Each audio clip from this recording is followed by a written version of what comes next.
Olá, boa noite, tudo bem? Hoje, com a situação que nós estamos passando e o mundo está passando, tem muita gente se achando cansada, desanimada, derrotada, chateada, sem forças e pensando em desistir. Então, eu vou te dar pelo menos 5 razões para você recomeçar com força total. Derrota. Quem gosta delas? Ninguém. A derrota costuma nos trazer tristeza, frustração e muitas vezes dor. Daí não gostarmos muito da presença dela em nossas vidas. Muitas pessoas sofrem grandes baques quando são derrotadas. A derrota exerce tamanho impacto na vida das pessoas que elas costumam perder o ânimo. Alguns ficam tristes, ansiosos, depressivos e se perguntam se conseguirão superar a derrota. Não é pequeno o número daqueles que desistem diante das derrotas, que perdem a capacidade de sonhar e que não creem mais que serão vitoriosos um dia. Felizmente, uma derrota não é o fim. Talvez seja o começo da sua vitória. A Bíblia nos ensina pelo menos 5 razões para não olharmos para a derrota como um fim, mas como um recomeço, uma oportunidade para recomeçar. Então, primeiro, recomece recebendo o perdão de Deus. Muitas das nossas derrotas acontecem porque pecamos contra o Eterno. Damos ouvido à nossa carne, ao mundo e ao inimigo das nossas almas. E o pecado acaba nos levando à derrota, ao que a Bíblia chama de caminho de morte. Felizmente, o Eterno tem misericórdia de nós e proveu uma forma de recomeçarmos. E essa forma de recomeçarmos chama-se arrependimento. E o Eterno fala lá em 1 João 1,9, se confessarmos os nossos pecados, Ele é fiel e justo para nos perdoar os pecados e nos purificar de toda injustiça. Então o Eterno nos dá a oportunidade de recomeçarmos após uma nova derrota, recebendo o seu perdão. Segundo, recomece com novas atitudes. Alguém já disse que atitudes iguais levam a resultados iguais. Quando somos derrotados, precisamos avaliar a situação e identificar formas diferentes de mudar. Se após uma derrota recomeçarmos da mesma forma, seremos derrotados novamente. É preciso traçar novas ações.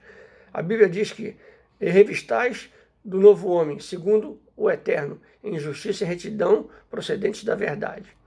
Então, para recomeçar após uma derrota, precisamos aprender a tirar a roupa velha, a roupa da derrota, e vestirmos com uma roupa nova, que nos dará a capacidade de construir uma nova história e uma história vitoriosa. O maior exemplo que eu vejo disso é do cego Bartimeu. O cego Bartimeu, naquela época, os cegos tinham uma roupa diferente, e o cego tinha uma roupa diferente, uma capa listrada, alguma coisa assim, eu não sei como era, mas era diferente a capa dele, e identificava ele como cego, e ele ficava mendigando. E Jesus está passando, e ele começa a gritar, Jesus, filho de Davi, tem misericórdia de mim. E nego mandando ele acabou que ele gritava mais alto, Jesus, filho de Davi, tem misericórdia de mim. Até que Jesus para e fala assim, manda chamar ele. E foram lá e chamaram Bartimeu. O mestre está te chamando. Primeira coisa que Bartimeu fez, pegou a roupa velha, a capa que identificava como ele cego, jogou fora. Falou, eu já não sou mais cego porque o Senhor me chamou. Ele tomou uma atitude, e essa atitude que nós temos que pegar as coisas velhas e jogar fora.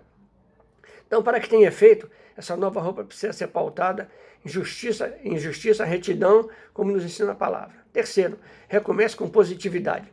Sempre que passamos por alguma derrota e buscamos um recomeço, é normal que surjam alguns sentimentos na nova caminhada. Geralmente, após a animação inicial do recomeço, costumamos a ser muito tentados pela negatividade.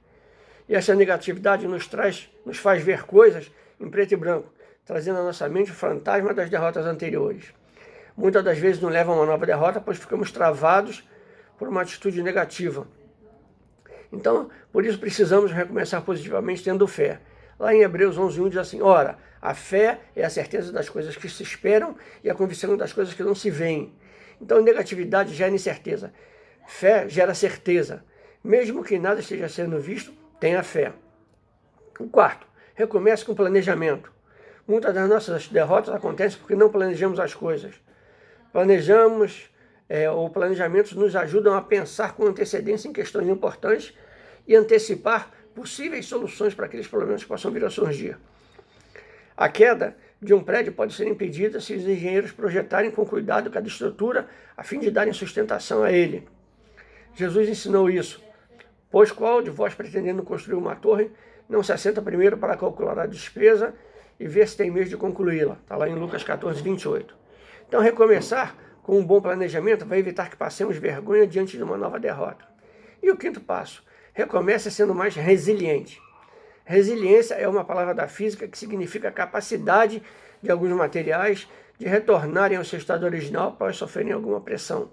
Por exemplo, entre as matérias resilientes estão a espuma, a mola, o elástico. Então devemos recomeçar com uma espuma, que mesmo sofrendo pressões, conseguimos retornar à posição original. Um exemplo dessa característica foi Jó, que após receber notícias terríveis mostrou grande resiliência. E ele declara: então Jó se levantou, rasgou seu manto, rapou a cabeça, lançou-se em terra e adorou, e disse: no saí do ventre da minha mãe e não voltarei. O Senhor o deu e o Senhor o tomou. Bendito seja o nome do Senhor. Está lá em Jó 1, 20 e 21. Então, o que eu quero dizer com essa palavra para você, meu irmão? Jó sofreu grandes perdas, mas soube recomeçar sem amaldiçoar o eterno. Foi resiliente e firme em suas posturas. Então, por isso, o Pai fez dele um vencedor. E essa palavra que eu quero para você não perca o ânimo, recomece, comece de novo, mais uma vez, tente de novo, porque o Pai quer fazer de você um vencedor. O Pai quer tornar você um vencedor. Seja resiliente, resistente, não desanime, levante a cabeça, faça como o salmista lá, eleva os meus olhos para o monte, de onde me virá o socorro? O socorro vem do Senhor que fez os céus e a terra. E essa palavra eu quero deixar para você hoje, e te abençoar em nome do nosso Rei, Senhor e Salvador Jesus Cristo, e dizer para você, ainda dá tempo.